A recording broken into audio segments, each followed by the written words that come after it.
강의 시작하겠습니다. 이제 시험을 이제 치셨는데, 그래도 이제 평균을 좀 아시면은 도움이 되겠죠. 우리가 4번 만날 건데, 이제 칠판에다가 적어놨어요. 다른 책을 또 보신 분들도 있을 테니까, 적어놨고, 저랑 같이 제 책을 공부하신 분들은 다 이미 문자를 통해서 몇 장부터 몇 장까지 아실 거고, 뭐 다른 건 없습니다. 다만 이제 다른 책을 보신 분들 때문에 저쪽에다 제가 적어놨으니까 준비하시고. 첫 해기 때문에 점수가 뭐 낮을 거라고 예상을 했어요. 첫 해기 때문에 평균이 46.25점, 100점 만점 환산했을 때 놀랐어요. 3번 계산했어. 혹시 이게 잘못됐나 싶어. 46.25점인데 뭐 괜찮습니다. 아직 2달 시험 남았으니까. 그러니까 개수로 보면은 이제 40개 중에 18.5개 정도고, 그다음에 1등은 27개 맞았어요. 유재현님 누굽니까? 유재현님. 예, 박수. 예. 1등은 항상 말씀드릴 겁니다. 67.5점. 잘하셨습니다. 예, 시작하겠습니다.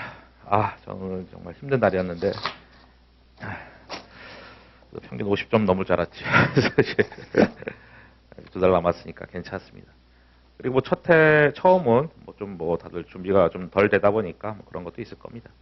점수가 이제 계속 올라갈 거예요. 그건 이제 저의 확신입니다. 조금씩 계속 올라갈 겁니다.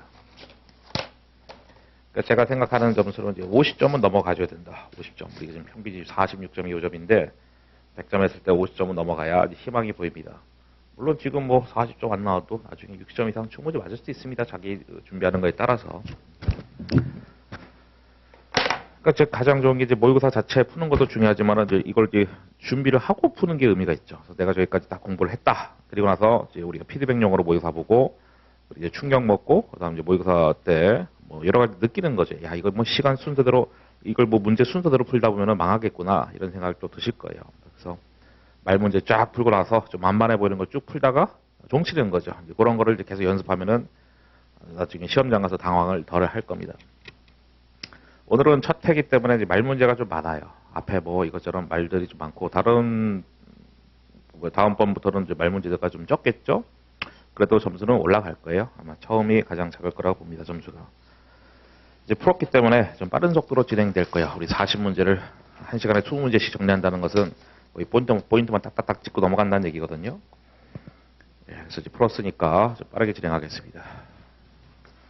너무 충격 먹지 마시고 첫 해니까 그런 겁니다. 50점을 일단 기본 목표로 삼자. 41번의 정답은 5번입니다. 5번은 뭐 우리 보강적 질적 특성에서 이제 비검적이 있잖아요. 비검적이. 그래서 이제 비검적인데 뭐 비슷하게 생겼죠. 그래서 이제 중립성이 아니라 적시성 해야 되겠죠. 비검적이. 그래서 뭐 악글자 따서 다 외우라 했었고요. 다른 건 다 맞습니다. 그래서 중요성은 어떤 성격이나 규모 이 둘 모두의 근거에서 기업 특이한 측면의 목적적 합성이다라는 얘기는 기업마다 중요성은 다 다르다 이런 얘기죠. 그런 얘기고 예측 가치를 갖기 위해서는 반드시 예상칠 필요 없다. 참 문제 많이 나왔던 것이죠. 그 다음에 보강적 질적성 적용하는 것은 규정된 순서를 따르지 않는 반복적인 과정이고 때로는 하나의 보강적 질적성이 다른 질적 특성 예를 들어서 우리 뭐 근본적 질적성 있잖아요. 그거를 위해서 감소돼야 될 수도 있다라는 것이죠. 뭐 근본적 질적성은 목표에서 목적적 가성 표현의 충실성인데 그런 걸 위해서 감소될 수 있다. 왜냐하면 걔는 서포트하는 성격이기 때문에. 뭐 네 번째로 그냥 뭐 검증 가능성에 쭉 정의를 쓴 것이죠. 그래서 서로 다른 관찰자가 어느 정도 의견이 일치하는 속성, 그게 이제 검증 가능성이다라고 했고, 그냥 정의를 그냥 쭉 써놓은 것입니다. 그 다음에 42번 틀린 거 골라봐라. 속도를 더 내야 됩니다. 첫 문제니까 뭐 좀 자세하게 본 것이고 41번은 1번이 틀렸는데 왜 틀렸습니까? 현행 가치가 아니라 역사적 원가로 해야 맞는 것이죠. 역사적 원가. 역사적 원가의 반대가 현행 가치잖아요. 역사적 원가는 뭐 자산 같은 거는 최초 취득 금액이 되는 것이고, 그래서 역사적 원가는 가치 변동을 반영하지 않는 것이고, 현행 가치는 뭐 가치 변동을 반영하는 거니까. 그래서 이제 1번이 틀린 것이다. 나머지는 다 맞습니다. 부채의 현행 원가. 그러니까 현행 가치랑 현행 원가 다른 겁니다. 그래서 현행 가치가 여러 가지 뭐 현행 원가 등등등을 다 포괄하는 거기 때문에, 그러니까 역사적 원가를 제외하고는 다 현행 가치인데, 그 현행 가치에는 뭐 현행 원가 등등등이 있는 것이죠. 그래서 부채 측면의 현행 원가는 지금 동일한 부채에 대해서 돈 받으면 얼마나 되는 것이냐라는 것이죠. 그리고 이제 거래 원가를 포함한다면 틀린 것이고 차감한다면 맞는 것이죠. 왜냐면 이건 돈을 받는 거고 거래원가는 돈이 나가는 거니까 수수료 돈 나가는 거니까 차감해야 되겠죠. 포함한다 이제 그렇게 해서 틀리게 되는 거예요.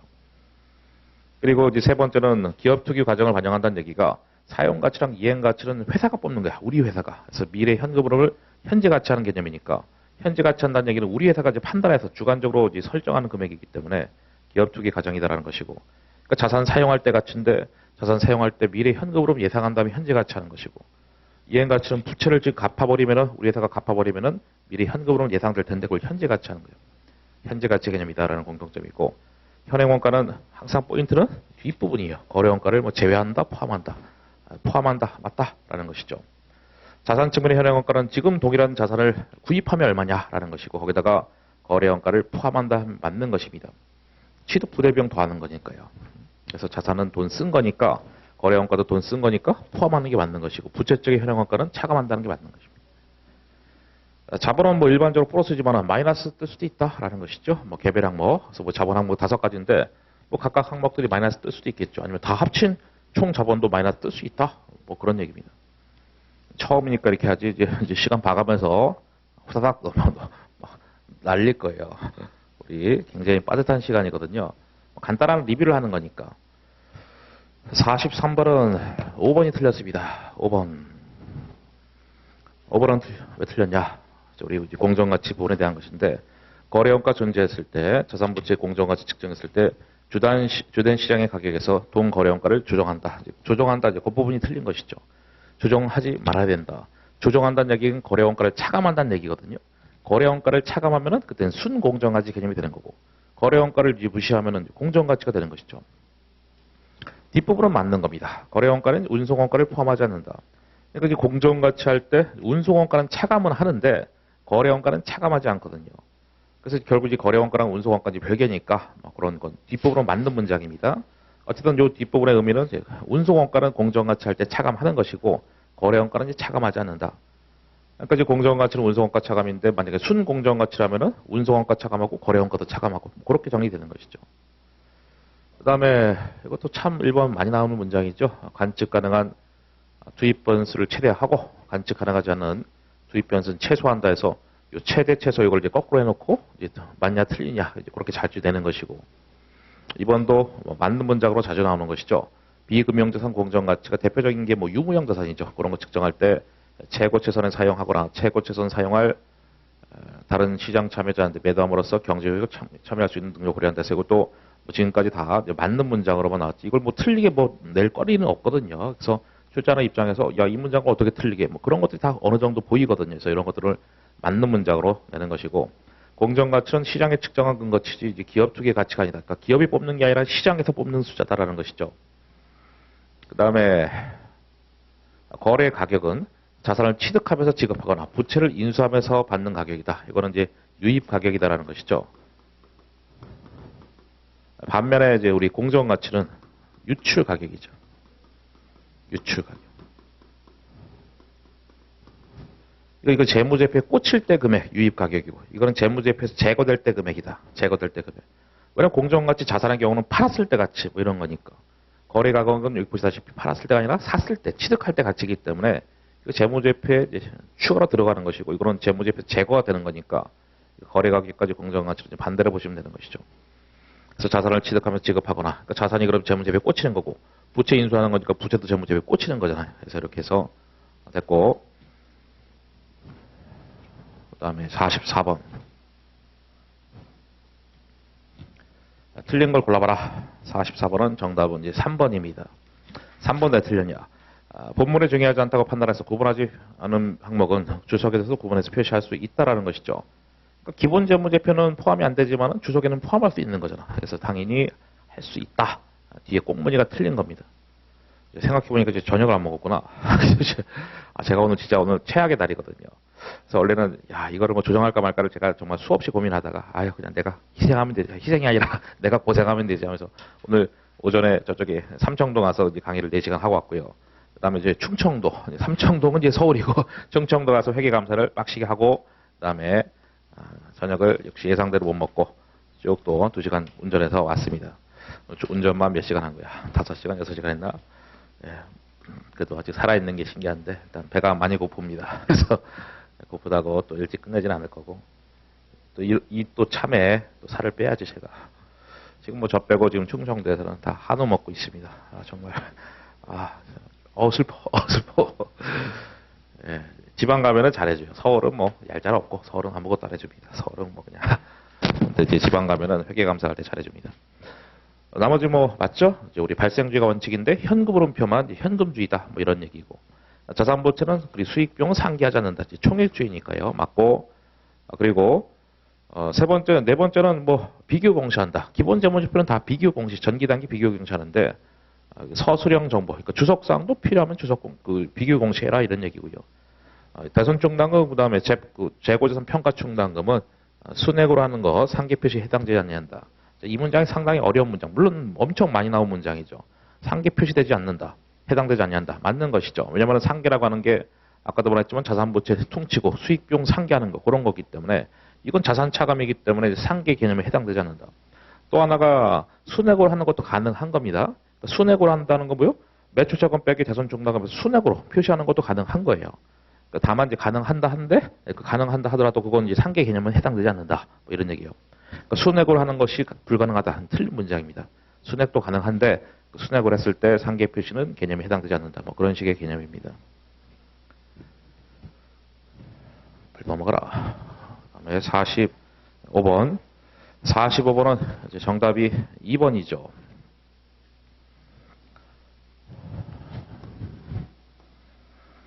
2번은 왜 틀렸냐. 장기 차입 약정을 위반했을 때 대여자가 즉시 상환을 요구할 수 있는 채무는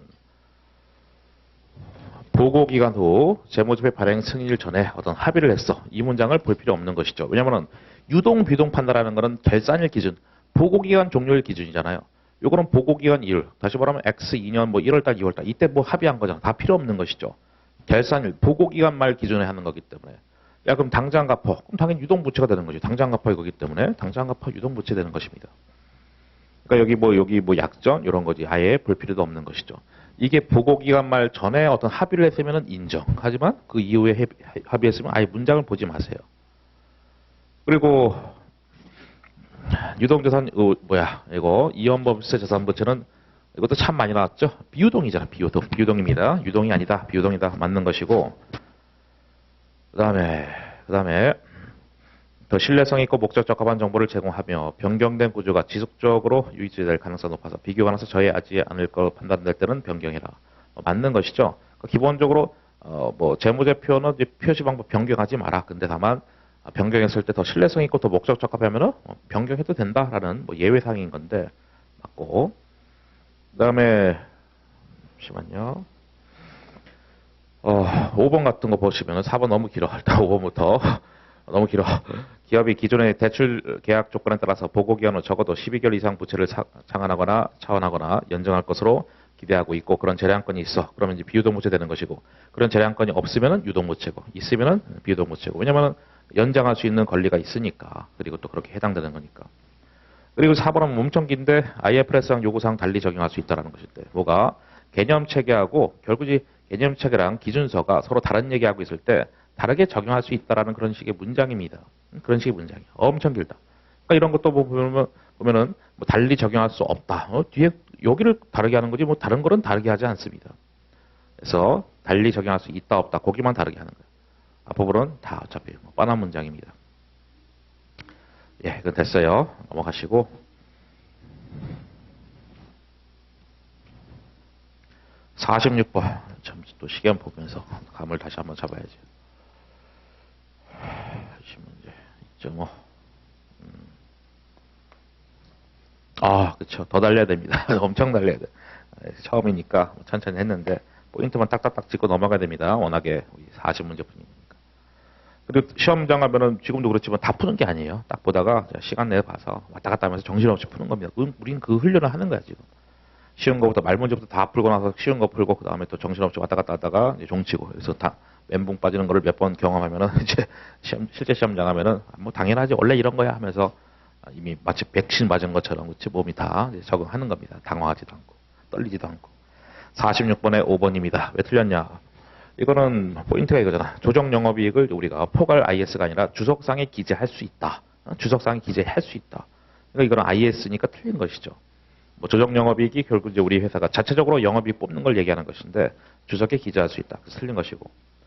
그 다음에 영업이익을 구분 표시하도록 요구하고 있다. 왜냐면 이제 이거는 옛날에는 2012년 전에는 영업이익이 필수가 아니었기 때문에 2012년 뭐 10월 달인가 그때부터 영업이익이 필수가 돼가지고 뻔한 문장이지만 맞는 것이고.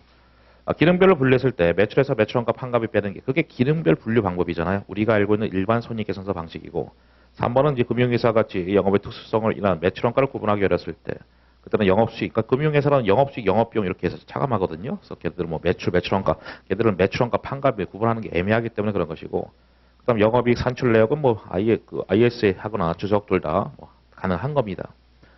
예, 맞고 47번. 47번은 뭐 이제 쉬운 문제죠. 정답은 2번인데 맞는 거 골라라. 이건 뭐 쉬운 문제죠.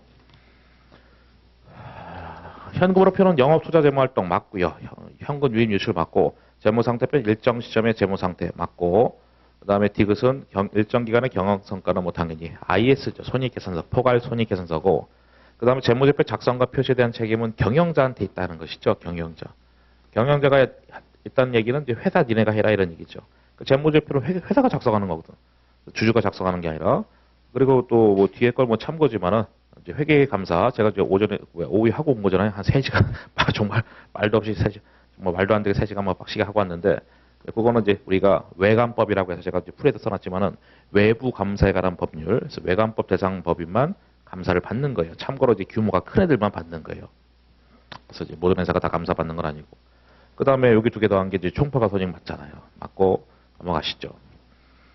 이거는 당기순이익 이후에 산정되는 거. 그거는 우리가 당기순이익 더하기 기타 포괄이익이 총포가 손익이니까 기타 포괄 손익 찾아봐라 라는 것인데 48번은 정답이 2번이 되겠죠. 기타 포괄 손익 찾아봐라. 이거는 뭐 그냥 제가 어디 갔어? 여기고 그냥 우리가 기타 포괄 손익 쭉 정리해놨잖아요. 책에다가 3장 이런 데다가 다 정리해놨으니까 뭐 자주자주 보면 되는 것이죠. 물론 2번 같은 건 유명한 것이고요. 4번도 유명한 것이죠. 그러니까 미음도 유명한 것이죠. 니은도 유명한 거고 니은에 있는 거는 FBOCI 그놈이잖아. FBOCI 쪽 평가손익이고 기억은 뭐 FBPL 평가손익이니까 당기손익이고요. 그 다음에 우리가 안 배우는 뭐 고급회계죠. 해외사업장, 환산손익 이런 것들 다 기타 포괄손익이고 손상자손은 뭐 비용이니까 당기손익이고 뭐 중단영업손익은 뭐 별도 항목인 것이죠. 그 다음에 49번. 역시 뭐 풀었으니까, 이제 그걸 전제로 빠르게 진행을 하겠습니다. 현금 찾아봐라 라는 것인데, 그래서 뭐, 지급길이 만기가 도래됐으니까 맞고, 그 다음에 당좌 개설 보증금은 이제 장기 금융상품이죠. 시험은 맨날 현금만 물어보지 뭐 단기 금융상품, 장기 금융상품 물어보지도 않습니다. 현금만 잘 발라놓으면 된다 했는데, 어쨌든 참고로 얘는 장기 금융상품이고, 당좌철은 단기 차입금이니까 패스고요. 수입인지는 뭐 우표랑 같은 거죠. 정부에서 발행한 우표니까 당연히 현금 아니고. 수표자 들어가는 것 중에 현금이 안 되는 게 두 개가 있잖아. 첫 번째가 선일자 수표고 두 번째가 부도수표입니다. 얘도 탈락이다. 그러니까 선일자 수표가 어디로 가는지 그런 거 아실 필요 없는 거예요. 그냥 현금이 아니지만 인지만 아시면 되고 집회동전을 모르는 사람 없죠. 만약에 나 집회동전 헷갈려가지고 이거 동그라미 안 했어. 그럼 이제 시험 볼 자격이 없습니다. 자격이 없어. 그러니까 뒤에 이런 게 중요한 게 아니라 이거 보는 거지. 취득일로부터 만기가 3개월 이내인지 그런 거 보는 것이죠. 얘는 취득일로부터 만기가 3개월 이내고 이건 아니기 때문에 그렇게 하는 것이죠. 예, 됐습니다. 다음 문제. 이제 횡령금액. 요즘에 뭐 핫 이슈죠. 횡령. 그래서 뭐 오스템 뭐 여러분 뭐 주식 하시는 분 있나? 하여튼 뭐 오스템 임플란트라는 거지 같은 회사가 직원이 회사는 멀쩡한데 직원이 이제 수천억을 2천 몇백억을 야 정말 통도 크다. 결론은 뭐 걔 혼자 다 한 걸로 나왔는데 어쨌든 그래서 횡령이 왠지 나올 것 같아요. 그 은행 계정 조정표에서 횡령이 그냥 느낌상 핫 이슈거든요, 요즘에. 회계감사할 때. 아무튼, 그래서 횡령금액. 그래서 이제 풀었으니까 이거 해설 같이 보면서 하겠습니다. 이걸 제가 또 다 일일이 하기도 시간도 없고. 그래서 이제 항상 주어지는 게 뭐예요? 수정전 잔액이 주어지는 것이지. 그래서 회사 측 잔액과 은행 측 잔액이 주어지는 것이죠. 풀이 같이 보고 있습니다. 그 다음 조정사항인데, 보통 이제 우리가 어떻게 나옵니까? 문장으로 나오죠, 문장으로. 혹시나 모르니까 제가 단어로 한번 집어넣은 겁니다. 옛날식의 문제들을 이렇게 단어로 좀 나왔는데, 아주 가끔씩 한 번씩 이렇게 단어로 튀어나올 때가 있어요. 아주 가끔씩. 그러니까 이제 그걸 또 의표를 찔릴 수 있으니까 우리는 그걸 또 대비해야 된다. 문장하는 거 많이 해봤거든요. 은행 미기입예금. 은행이 기입하지 않았다. 그럼 은행에다 플러스 하면 되는 것이고. 은행 수수료. 이제 은행 수수료가 발생했는데 회사가 모르고 있다. 그죠? 은행이 회사한테 통보하지 않았다. 그럼 이제 이건 당연히 회사 측에서 마이너스 하는 것이죠. 회사가 모르고 있는 거니까. 기발행 빈투수표는 당연히 눈 감고도 할 수 있어야지. 그렇죠? 이거 은행 측 차감. 더 이상 말이 필요 없습니다. 은행 측 차감이고 미통지 입금. 역시 은행이 회사한테 통지하지 않은 거야. 은행은 알고 있는데 회사는 몰라. 그럼 회사에다가 플러스 해야 되겠죠. 그 다음 타사 발행 수표를 간평에서 했다. 그럼 이제 주어가 누가 삽질한 겁니까? 누가 지금 오류를 범한 거야? 당연히 간평에서 차감했다는 얘기니까 은행이 삽질한 거지. 은행이. 그래서 이제 간평이 발행한 게 아닌데 간평이 발행했다 해서 뺐어. 그럼 다시 플러스 시켜야지. 은행이 삽질했으니까 은행 측 오류해서 은행에다 플러스 시켜야 되는 것이죠. 은행 측. 차감하지 말아야 되는데 차감했으니까. 그러면서 제가 뭐라고 했냐면은 이거 두 개 차이 나는 거. 수정어 금액 차이 나는 게 횡령 금액이다. 이런 얘기 있었죠. 그래서 당연히 회사 측이 더 커진 거야. 왜냐면 회사 모르게 은행 측에서 돈 빼가지고 은행 돈 빼서 해외로 날르고 이런 거기 때문에. 근데 걔는 왜 해외로 나르지도 않았나? 왜 신기하다. 아무튼 안 날르고 집에서 걸려서 그렇게 차이 나는 금액이 이제 횡령 금액이 되는 것이고 제일 잘 나오는 게 뭐예요? 수정후 금액. 그게 제일 잘 나오고 그 다음에 수정 전 금액도 잘 나오죠. 그리고 세 번째가 빵꾸 뚫어놓고 물어보는 거지. 예를 들어서 뭐 야 기발행 미주수표 얼마냐? 우리 이따 문제 푼 거에서 하나 나오잖아요. 그렇게 하나 빵꾸 뚫어서 내는 것도 있고 네 번째가 횡령 금액. 이렇게 나올 수 있는 네 가지를 다 설명한 겁니다. 하지만 뭘 물어봐도 하는 짓은 다 똑같은 거지. 뭘 물어봐도. 됐어요? 다음 문제 가겠습니다. 51번. 기발행 비주수. 방금 얘기했잖아. 하나 빵꾸 뚫어놓고 물어보는 거라고. 역시 플러스니까 풀이를 보면서 하겠습니다. 역시 이런 것들 가끔 물어보거든요. 이거 조정전인지 조정후인지 어떻게 하냐고. 아무 얘기 없으면 당연히 조정전입니다. 조정 후라면은 당연히 조정 후라고 명확하게 주어지니까 아무 얘기 없으면 당연히 조정전이야. 그런 다음에 여기다가 조정사항을 반영하는데 은행은 반영했지만 간평, 회사가 반영 안 했대. 회사가 반영하면 되는 거니까 예금이자, 이자 수익이니까 플러스 하는 것이죠. 회사 측에다가. 부도수표는 뭐 당연히 회사 측 마이너스죠. 우리 그 은행 계정 조정표에서 반드시 알아야 되는 세 가지. 기발행免주수표는 은행 측 마이너스.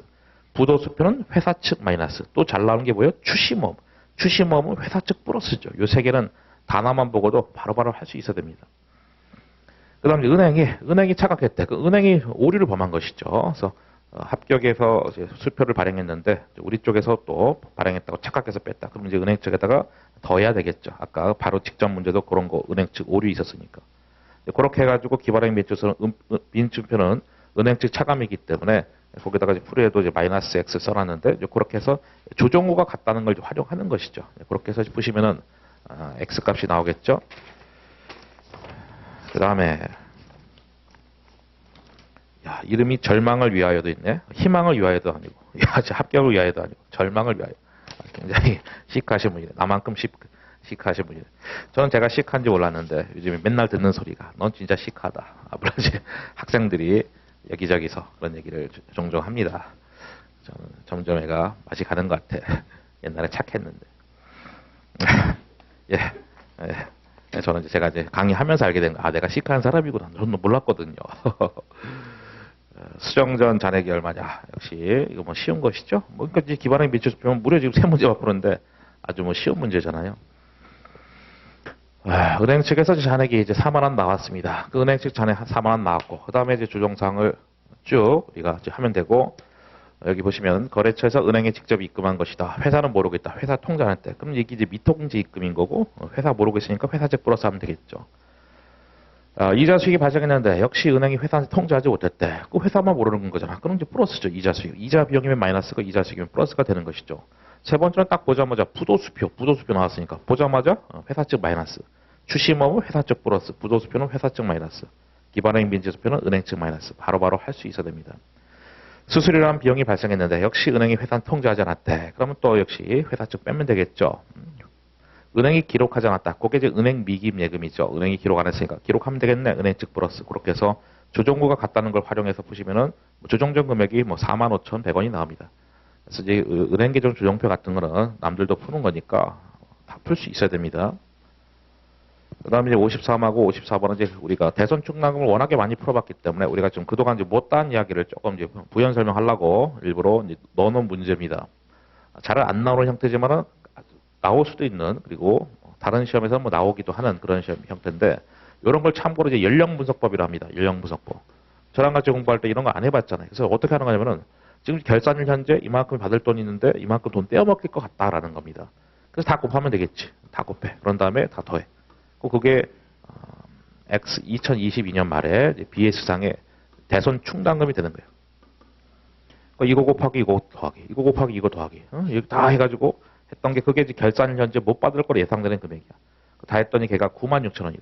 96,000원인데 바로 이제 결산 직전에 대손 충당금이 손실 충당금 같은 말이죠. 그게 현재 대변에 현재 2만 원이 있대. 그럼 우리는 이제 76,000원 더 설정하는 것이죠. 그래야 대손 충당금 또는 손실 충당금이 96,000원 꽂힐 거니까. 상황은 아시겠죠? 기존에 2만 원의 충당금이 있는데 96,000원 돼야 되기 때문에 76,000원 더 설정이다. 그리고 이제 대손상각비랑 또 같은 말이지 손상차손이니까 그런 용어들도 이제 챙기셔야 되겠죠. 그 다음 문제 가겠습니다. 이런 형태들도 우리가 기본 형태는 아니잖아요. 이렇게 해서 이런 것도 한번 보자. 뭐 쉬운 문제입니다. 개념만 아시면. 그러니까 기초가 이제 전기 말일 텐데 받을 돈 이만큼인데 받을 거로 예상되는 금액이 이만큼이야. 그래서 그 당시에 대손 충당금이 또는 손실 충당금이 1,500원이다. 그리고 기말에 단기말에는 못 받을 거로 예상되는 금액이 3,500이다. 그래서 그 2,000원만큼을 더 설정하면 되는 것이죠. 그래서 결산 시에 차변의 대손 상각비 2,000, 대변에 이제 대손 충당금 2,000 이런 상황이 되는 것이죠. 왜냐하면 이제 기존에 기초에 이만큼 있었기 때문에 3,500 만들려면은 2,000 더 설정. 그러다 보니까 대손 상각비라는 비용은 2,000이다. 2,000 1번이 되겠죠. 그렇게 해서 이제 뭐 못다한 것들 워낙에 이제 대손 충당금을 많이 그동안 했기 때문에 좀 새로운 형태들 살짝 본 거고. 그다음에 55번 이걸 뭐 제가 일일이 뭐 풀기는 그렇고 핵심을 다 정리를 하도록 하겠습니다. 그러니까 사실 이제 어음 할인은 요 한 문제만 풀면 끝나는 거지. 왜냐면 여기 두 가지가 다 있잖아. 이자부, 무이자보험 다 있습니다. 결국 이제 시험장 가면은 이 스피드가 그만큼 중요하다는 거예요. 내가 풀 수 있다 없다가 아니라 이거를 엄청나게 빠르게 풀어야 우리가 고득점이 된다는 것이죠. 그래서 이제 분명히 풀어봤는데 누가 더 빠르게 푸냐라는 문제입니다. 정답은 뭐 4번이 되는데 뭐 빠르게 뭐 정리하면은 먼저 이제 무이자보험 또 한번 시간 딱 봐야지. 15번. 오케이. 조금 여유가 있네, 그래도.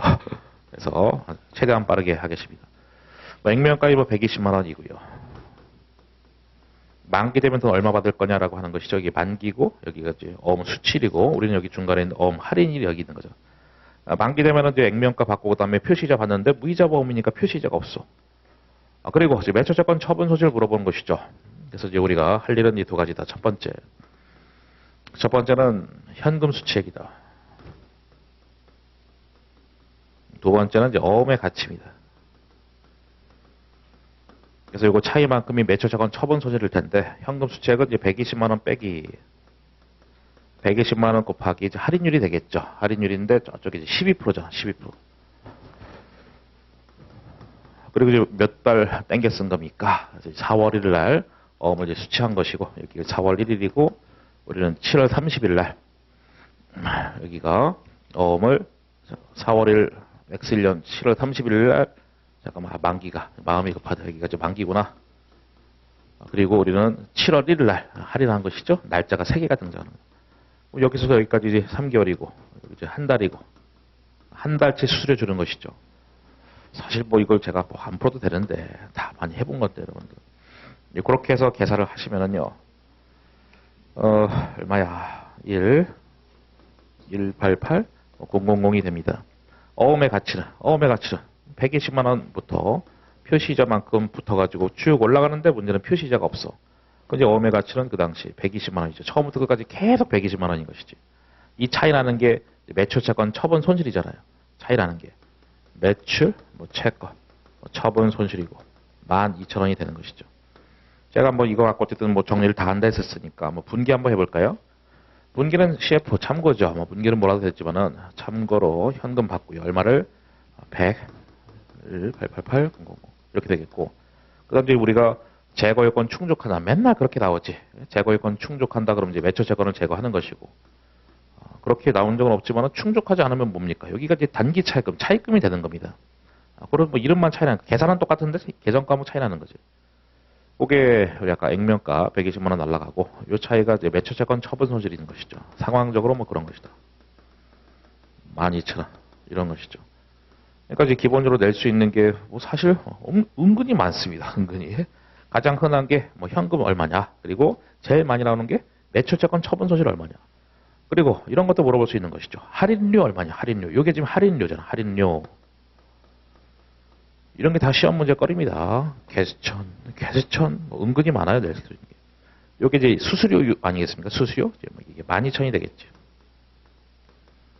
이런 것도 낼 수 있는 것이고, 그 다음에 또 하나 더. 단기 손익에 미치는 영향. 단기 손익에 미치는 영향. 사실 분계 보니까 뭐밖에 없어요? 매초자건 처분 손실 이거밖에 없잖아. 뭐 미친 영향이니까 마이너스 12,000 뭐 이렇게 되는 것이죠. 단기 손익에 미친 영향이 있을 때 마이너스 12,000 뭐 그렇게 하시면 되는 거죠. 그래서 제가 이제 단기 손익에 미친 영향은 이렇게도 제가 정리했습니다. 뭐라고 했냐면은 야매로 하자. 야매로 하면서 뭐 분계는 뭐 그냥 다시 한번 설명했을 뿐이고 야매로 할 때는 이렇게 하면 돼요. 현금 수채액 빼기 액면가다. 그렇게 하면은 맞다. 현금 수채액이 이거고요. 액면가는 120만 원이잖아요. 이 차이 나는 게 결국 단기 손익에 미친 영향입니다. 이게 이자보험, 무이자보험이 다 해당되는 겁니다. 이걸 제가 다 옛날에 다 입증했다 했었잖아요. 그래서 이게 항상 맞는 거예요. 그래서 낼 수 있는 게 이렇게나 많다. 현금 얼마 받았냐? 처분 손실 얼마냐? 할인료 얼마냐? 단기 손익에 미친 영향. 정리됐으면 이제 이자보험 또 하도록 하겠습니다. 이제 이자보험 이제 해보죠. 조금 이제 지우고 큰 껍데기는 냅두고 이제 지워야지. 왜냐면 이 문제만 풀면 제가 그냥 눈으로 보고 말라고 했는데 근데 이제 정리하는 거니까 쭉 이제 풀면서 정리하는 겁니다. 다시 한번.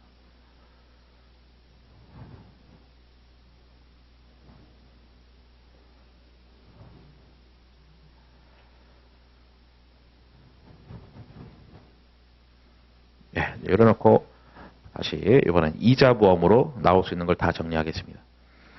이자보험은 지금 표시이자 10%다라는 것이고 만기되면 돈 얼마 받을 거냐? 액면가 받고 그다음 표시이자 받는 거잖아. 표시이자는 어떻게?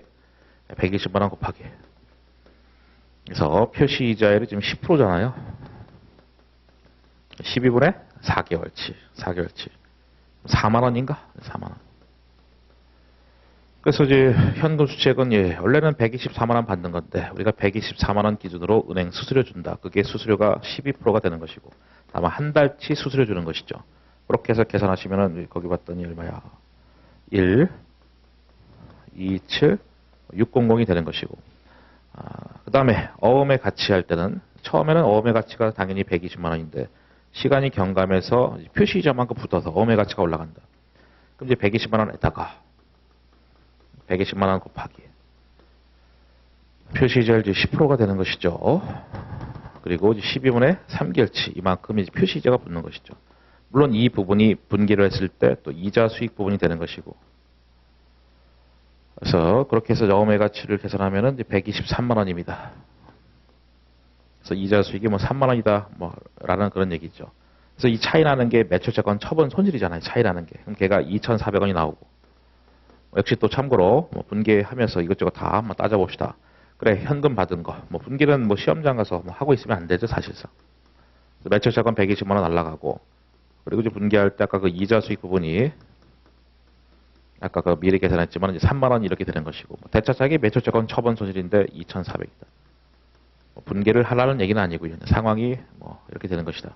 여기 이제 어음의 가치고 이게 현금 수채액이고 그러니까 대차차익이 매초채권 처분 손실인데 이제 이래놓고 나올 수 있는 거 다시 한번 다 해봅시다. 현금 수채액 얼마냐? 이 자체도 시험 문제고 제일 잘 나오는 거는 역시 이 문제처럼 매초채권 처분 손실 얼마냐? 거의 뭐 전체 기출의 한 반 이상이 매초채권 처분 손실이죠. 그리고 이렇게 쪼개서도 물어보잖아. 할인료 얼마냐? 할인료. 여기 지금 할인료잖아. 그럼 걔가 아까 할인료가 어디냐? 12,400원. 이 자체도 뭐 실제 뭐 나온 적도 있었고.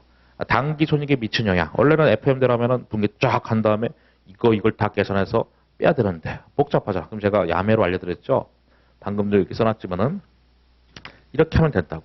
그 단기 손익에 미친 영향은 야매로 했을 때 요거 빼기 120만 원이야. 그러면 이제 얼마야? 27,600원 이렇게 되겠네. 플러스 27,600원. 그렇잖아요. 현금 수채 요거 빼기 액면가면은 맞다고 라고 제가 옛날에 다 혼자 공부할 때 다 입증했다 했었죠. 실제로 따져보면 보세요. 3만 원 빼기 이거랑 같잖아. 그래서 단기 손익에 미친 영향 하면은 남들은 삽질하고 있을 때 우리는 그냥 현금 수채만 딱 구한 다음에 빼주시면 끝나는 거야. 그래서 요 단기 손익에 미친 영향이 가장 어려운 문제거든요. 예, 이렇게나 은근히 낼 게 많은 게 어음 할인 쪽이었습니다. 정리되면은 또 다른 토픽 넘어가겠습니다.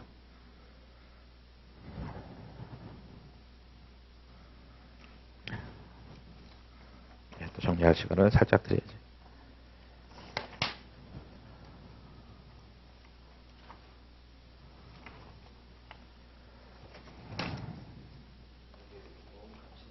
네. 여기부터 여기까지 3개월 지났으니까. 예, 3개월. 이렇게 표시이자만큼. 경과의자가 이제 붙어가지고, 어음의 가치가 그만큼 커지는 겁니다. 예.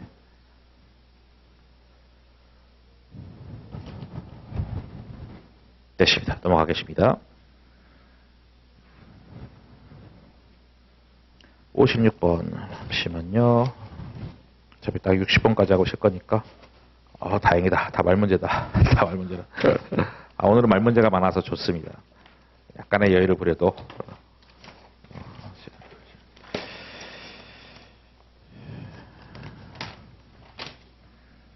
56번은 정답이 5번입니다. 일단 뭐 이제 풀어봤으니까 좀 빠르게 포인트만 짚고 넘어갈 텐데, 그 5번은 왜 틀렸냐? 예, 5번은 왜 틀렸냐? 거래 가격은 약속한 재화 이용액을 이전하고, 그러니까 제공하고, 그 대가로 받을 권리를 갖게 된 예상되는 금액이다. 그쵸? 그게 이제 수익 금액을 의미하잖아요. 맞는데 이제 D가 틀렸죠. 제3자를 대신해서 회수한 금액은 포함하지 않는다. 내게 아니니까. 내게 아니니까. 예를 들어서 뭐 부가가치세. 사업자가 부가세를 대신 받았어. 대신 받고 이제 세금 내는 거거든요. 소비자한테 대신 받아서 대신 내주는 거란 건데, 그런 것들은 거래 가격, 수익 금액에 포함되면 안 되는 것이죠. 그다음 이제 환불부채는 우리가 이제 거래 가격 차감인 것이죠. 그래서 우리가 물건 팔았을 때 차변에 현금, 대변에 매출한 다음에 환불될 것 같아. 그럼 매출을 이제 깐 다음에 여기다 이제 환불부채 이렇게 쓰는 것이죠. 그래서 뭐 100을 팔았는데 그 중에서 뭐 5만큼이 환불될 것 같다. 그럼 이제 수익 까고 부채 잡고 뭐 이렇게 하라는 얘기죠. 두 번째는 우리 기본세는 안 넣었지만 제가 이제 우리 요약 강의 때 우리 요약세 서브노트에 다 집어넣은 것이죠. 좀 어려운 거 심화학습이다라고 하면서. 왜냐면 기준서는 너무나 방대하기 때문에 이제 나올 수 있는 거를 이제 다 기본세에 집어넣고 부족한 것도 서브노트에 또 집어넣기 때문에 이런 거는 제가 서브노트에만 집어넣은 건데 어려운 것이죠. 비슷한 계약이 많은 경우에 기대가, 기대값이 이제 평균을 얘기하는 것이죠. 평균치로 하는 것이 수익 금액이 적절할 것 같다. 그리고 가능한 결과치가 두 가지일 뿐일 때는 그때는 가능성이 가장 높은 금액이 될 것 같다라는 것인데, 여기 틀리게 나면 이제 두 문장을 거꾸로 해서 나오는 거지. 거꾸로 해서 내는 것이죠. 거꾸로 해서 내가지고 그걸 이제 잘 주의하시면 되고, 이제 이건 심화학습인 거고. 그 다음에 변동대가 추정치가 너무 불확실하다. 이제 그 얘기가 결국은 오차가 굉장히 클 때지. 오차가 굉장히 클 때는 거래額을 포함시키지 않는다는 얘기가 수익 금액을 인식하지 말라는 얘기죠. 오차가 너무 크다 싶을 때는. 그리고 이제 4번은 3번과 정확하게 반대 상황이죠. 오차가 이제 해소될 될 때는 그때는 핵심은 이제 거래 가격에 포함시켜라. 이제 수익 금액을 인식해라 이런 얘기죠. 여기는 그냥 미사여구죠. 이거는 틀리게 보통 하지는 않습니다. 이미 인식한 누적 금액 중에서 유의적인 부분을 큰 금액을 취소하지 않을 가능성이 매우 높은 정도까지만 수익 금액을 포함시켜라 라는 것이다. 그러니까 역시 틀리게 하면 어차피 뒤에 꽁문이에요. 인식을 한다 안 한다. 꽁문이 틀리게 하는 거니까. 그러니까 공부 잘한 사람들은 핵심을 아는데 못한 사람은 다 중요한 줄 알고 다 비추고. 근데 출제하는 사람들은 내는 데가 다 뻔하거든. 그래서 보통 뒤에 뒷부분이 좀 많이 맞냐 틀리냐 이렇게 많이 하거든요. 맨 뒤에 꽁문이. 그렇게 잘 보시고 넘어가시죠. 수익조 기준서가 어렵기 때문에 좀 말문제를 좀 많이 집어넣습니다. 오늘처럼 말문제가 많지는 않을 거예요. 앞으로는 보통 10개도 안 되겠죠. 그렇죠? 우리 실제 간평에서도 말문제가 10문제 조금 덜 나오니까 7, 8개 정도 평균적으로 그 정도 우리가 봤을 때 우리가 보는 시험에서 그 정도 생각하시면 됩니다. 오늘은 좀 많은 날이고 토픽 자체가 앞부분 쪽이기 때문에. 57번은 정답이 3번입니다. 틀린 거 골라라 해서 3번. 이거는 이제 고객한테 지급할 때까지 상황이 이거잖아. 여기 기업이 있고 이제 고객이 있는데 원래 고객한테 돈을 받는 건데 고객한테 돈을 지급한다는 얘기잖아요. 이런 것이죠. 뭔가를 받고 줬으면은 정상 거래를 보는데 무언가를 안 받고 줬으면 그거는 이제 리베이트로 봐서 매출 차감한다는 건데 이건 봅시다. 어떤 상황인지. 기업이 이제 고객한테 지급할 대가는 고객이 기업한테 이전하는 제공하는 구별되는 재화 이용액의 대가로 지급하는 것이 아니라면, 그러니까 뭐요? 뭔가를 안 받고 준 거지. 그거는 매출 차감이다 이거죠. 매출 차감. 그러니까 리베이트로 봐서 매출 차감이다. 그 뒤에 틀렸잖아. 그러니까 이거는 구별되는 재화 용역의 대가로 지급하는 것이라면은 그때는 이 뒤있는 문장이 맞는데 그게 아니라면 이거기 때문에 뭔가를 안 바꿔줬으니까 그때는 매출 차감으로 가는 것이고 그렇게 지급하는 것이다라고 했을 때 그때는 뭔가를 바꿔주는 것이니까 그때는 이 문장이 맞는 거예요. 그때는 여기 이제 수수료 처리한다 이런 거거든요. 사실상. 그다음 환불부채는 어쨌든 추정치의 개념이니까 일종의 충당부채 개념입니다. 추정치니까 매년 검토. 하여튼 뭐 회계 말문제에서 뭐 매년 검토한다. 다 맞다고 보시면 돼요. 사실상. 그다음에 2번도 참 길다. 이것도 이제 그거잖아. 이것도 이제 우리가 예를 들어서 현금의 대가로 받는다는 것은 재화 용역을 교환하는 케이스 그런 것을 생각하시면 된다 해서 재화 용역을 교환했을 때 수익 금액을 어떻게 측정할 거냐. 거래가격 수익 금액일 텐데 제공받은 비현금 대가, 제공받은 재화 용역의 대가를 공정하게 측정해라. 그게 원칙인데 만약에 그놈이 이제 신뢰성이 떨어지게 되면 신뢰성이 떨어지면 그때는 반대로 약속한 제공안이죠. 제공한 재화 용역의 개별 판매 가격, 공정가치겠죠. 그러니까 정리하면은 이게 지금 재화 용역을 교환하는 것을 생각하시면 가장 이해하기가 쉽다라고 했는데 결국 이제 재화 용역 교환했을 때 제공받은 재화 용역의 공정가치 수익 금액 측정하고 그놈의 공정가치 신뢰성이 떨어지면 그때는 제공한 거, 준 재화 용역의 개별 판매 가격, 공정가치로 수익금액 측정해라. 뭐 이런 얘기죠. 참 기준서가 더럽게 어렵죠. 그다음에 참 다 옛날에 다 설명한 거예요. 물론 거래가격 산정할 때 잠깐만 이게 뭐가 이렇게 또 말이 많아. 뒤에 꼭무늬부터 항상 꼭무늬부터 화폐 시간가치 미치는 영향을 반영해서 약속된 대가를 조정한다.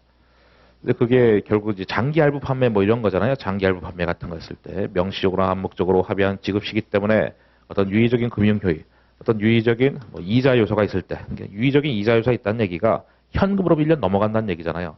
그러니까 장기 할부 판매 같은 걸 떠올렸을 때 그때는 약속된 대가를 조정한다. 그렇잖아요. 우리가 뭐 상황 자체가 뭐 이런 거잖아. 지금 현재 1년 뒤, 2년 뒤, 3년 뒤가 있는데 장기 할부 판매 가지고 돈을 이렇게 받기로 했어. 근데 그 1년이 현금으로 넘어가니까 현재 가치에서 뭐 240 이렇게 해서 매출 금액을 조정해라 라는 얘기인 것이죠.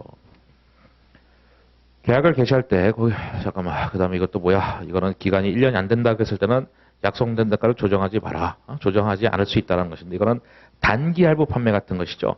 이게 방금 같은 게 이제 현금으로 3년이 아니라 6개월이야. 그럼 그때는 단기 할부 판매니까 현재 가치 하지 말고 닥치고 그냥 300으로 수익 인식해라. 뭐 이런 얘기죠. 그게. 그래서 기간이 1년이 안 됐을 때는 약속된 대가를 조정하지 않는 감변법을 쓸 수 있다. 단기 할부 판매를 떠올리시면 되는 겁니다. 세 문제 남았다. 58번. 58번은 이제 정답이 3번입니다. 3번입니다. 이렇게 포인트만 짚어도 시간이 잘 가죠, 정말. 진행률은 왜 틀렸냐? 매년 측정한다. 야, 네가 맞다며. 뒷부분이 틀렸습니다. 우리 회계의 추정의 변경이죠. 추정치의 변경이잖아요. 이거 다 추정치 변경이니까 추정치 변경이고 전진법이 있죠. 전진법. 두 군데나 틀린 것이죠. 1번은 기간에 걸쳐서 수행 의무를 이행했을 때 진행률 측정한다. 결국 뭐 기간에 걸쳐 수행 의무 이행하는 케이스의 가장 대표적인 게 용역에 대해서 진행 기준 쓰는 거 아니겠습니까? 진행률 한다 맞는 것이고 그 다음에 각 수행 의무는 하나의 진행률을 선택하는 것이고 비슷한 상황에서는 이제 비슷한 방법을 일관성 있게 우리 회계는 일관성 중요한 지역이니까 맞고 네 번째는 투입법하고 산출법 중에 하나 선택해라 맞는 것이고 그다음 다섯 번째로 뭐 중요한 문장은 아니죠. 투입법을 만약에 적용했을 때 고객한테 재화 용역에 대한 통제를 이전하는 과정에서 그러니까 제공하는 과정에서 기업의 어떤 수행 정도를 나타나지 못하는 투입물의 영향은 투입법 계산할 때 제외시켜라 이겁니다. 진행률 계산할 때 제끼고 계산하라는 겁니다. 이거는 뭐 중요한 문장은 아니고 넘어가시죠. 두 개 더 하고 시계칩니다. 59번은 어디가 틀렸냐? 59번은 이제 1번이 틀렸는데 우리가 수취채권하고 계약 자산을 구분하라 했었죠. 그래서 1번은 계약 자산해야 맞는 것입니다.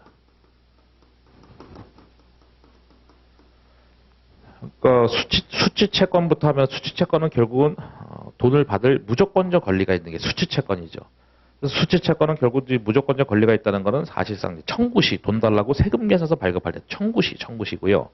계약자산은 재화 용역을 제공했는데 청구 전이야. 청구 전. 그러니까 이거 시간의 경과 조건이 있다는 얘기가 아직 이제 청구 전이다. 돈 달라고 아직 세금 계서서 발급 안 했다라는 겁니다. 그러니까 재화 용역을 제공했는데 청구 전이야. 그게 수취채권, 그게 계약자산이라고 보시면 돼. 재화 용역 제공했고 엔드 청구 전이고 수취채권은 청구 시. 그래서 결국 무조건적 권리가 있는 것이 수취채권이고 그러니까 이거는 계약 자산해야 맞는 것입니다. 그리고 계약부채도 있잖아. 계약부채는 뭡니까? 걔는 부채죠. 걔는 미래 재화 용역을 제공할 의무가 있다. 그렇게 하시면 돼. 계약부채는 미래 재화 용역을 제공할 의무가 있다. 그렇게 해서 그 세 가지 자산부채 계정을 잘 구분하시면 되겠다. 이번은 이제 계약의 어떤 뭐 정의 부분에서 이거는 이제 계약의 정의를 충족하지 못한다. 왜냐하면 어느 한쪽이 종료할 수 있는 일반적인 권리가 있다. 왜냐하면 우리가 양쪽 다 기업하고 고객이 양쪽 다 권리하고 의무가 다 있어야 되는데 어느 한쪽이 일반적인 권리가 있어 그거는 이제 계약의 정의를 충족하지 못한다. 세 번째는 계약을 이행하기 위해서 수행해야 되지만은 고객한테 재화 용역을 이전한 활동이 아니라면 수행 의무가 아니기 때문에 수익이 아니다라는 것이죠. 예를 들어서 제가 뭐 강의 준비하는 활동 이런 거는 여러분한테 직접 재화 용역을 제공하는 활동은 아니기 때문에 그런 거는 수행 의무가 아니니까 수익이 아니다. 뭐 그런 얘기고. 4번 아우 길다. 각자 보세요. 너무 길다. 그죠? 이게 지금 그쵸. 예. 기업은 고객한테 약속한 재화 용역을 여기서 말하는 자산이 이제 재화 용역 말하는 것이죠. 그 재화 용역을 이전해서 수행 의무를 이행할 때 그때 수익을 인식해라는 얘기죠. 아니면은 기간에 걸쳐 이행하는 대로 수익을 인식해라 이거죠. 여기서 뭐 자산, 아까 말했지만 여기서 말하는 자산이 재화 용역이다라고 봤을 때 이 재화 용역은 고객이 그 자산을 통제권이 있을 때 또는 기간에 걸쳐 통제하게 되는 대로 이전하는 것이고 고객이 이 자산을 통제할 수 있을 때 그때는 기업이 수행 의무를 이행한 것이고 이때 수익을 인식하는 것이다라는 기준서 문장을 그대로 갖고 온 것이죠. 그래서 이거 다 제가 뭐 기본서에 다 해서 뭐 공식화시켜서 다 넣는 애가 다 써놓은 거예요. 어쨌든 문장으로 보니까 또 새롭죠. 진행률은 뭐 여기 이제 틀리게 하면은 이게 뭐 투입법이냐 산출법이냐 이제 거기서 틀리게 하는 것인데 이거는 뭐 틀린 데가 없습니다.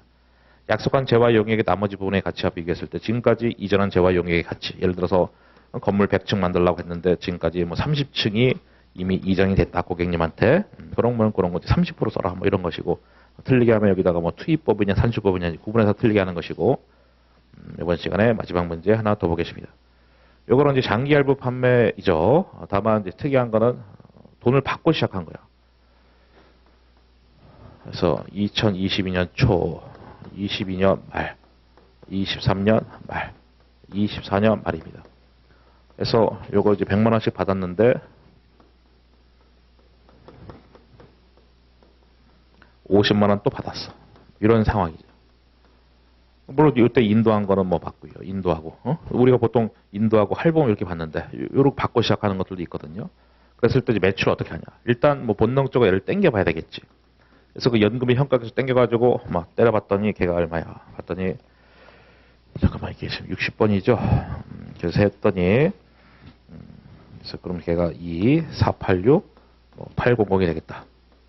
그럼 이제 더해. 그럼 2, 9, 8, 6, 800이 되겠죠. 2, 4, 8, 6, 800 맞나? 2, 9, 8, 6, 800. 그러니까 이걸 이제 제가 또 말로 또 이해를 하겠지만 못한 사람도 있을 테니까 제가 2022년 초에 CF 참고죠. 분기를 보여드릴게요. 순액으로. 매출이 합친 거예요. 이거. 현금 받고 50만 원. 순액으로 그냥 쓰겠습니다. 매출 채권. 순액으로. 그래서 그것이 2, 4, 8, 6, 800. 또 이런 질문 하지 마시고 야씨 장기성 매출 채권 아니야? 아니, 장기성이든 매출 채권이든 알게 뭐야 그냥 그게 그것이. 그래서 순액으로 좀 분개한 겁니다. 뭐 현재 가치 할인 차가 왜 없냐 이런 질문 하지 마시고 순액으로 했다. 순액으로. 그러니까 우리가 옛날에 뭐 수익은 받았거나 받을 때까지 공정가치, 수익은 받았거나 받을 때까지 공정가치, 받을 때까지 공정가치가 결국 현재 가치라는 얘기고요. 결국은 이렇게 딱 되는 거죠. 그래서 매출을 이제 하나 찾았고요. 60번의 정답은 5번인데 야 그다음에 이자 수익은 어떻게 하냐? 첫 해년도에. 여기 이자라고 하는 게 채권 채무에 대해서 인식하는 거니까 지금 보시다시피 매출 이게 지금 매출 채권이잖아요. 얘가. 그러니까 이제 기초장부가가 2, 4, 8, 1, 890이고 모든 현재 가치 이자는 기초장부가 곱하기 이자율이잖아. 이렇게 해서 하시면은 이 숫자가 나오는 것이죠. 그래서 매출할 때는 이게 매출이고 매출 채권 할 때는 이게 매출 채권이 되는 것이죠. 근데 이 문제를 풀었는데 그럼 제가 2022년 말에 매출 채권 장부가도 한번 해볼까요? 매출 채권 장부가 안 물어봤지만 뭐 해보시죠. 그럼 제가 모든 현재 가치 장부가는 다 어떻게 한다고 했습니까? 곱빼기 하시면 돼. 2, 4, 8, 1, 800 곱하기 1.1 하고 현금 주고받은 거 100만 원. 뭐 그렇게 하면 그게 매출 채권 장부가죠. 뭐 이렇게. 낼 수 있는 게 지금 세 가지거든요. 매출 얼마냐, 이자 수익 얼마냐, 그리고 매출 채권 얼마냐. 1년 말, 2022년 말에. 그랬을 때 이렇게 해서 하시면 된다는 겁니다. 됐죠? 예, 이번 시간은 여기까지 하겠습니다. 쉬었다가 또 10분 쉬었다가 하겠습니다.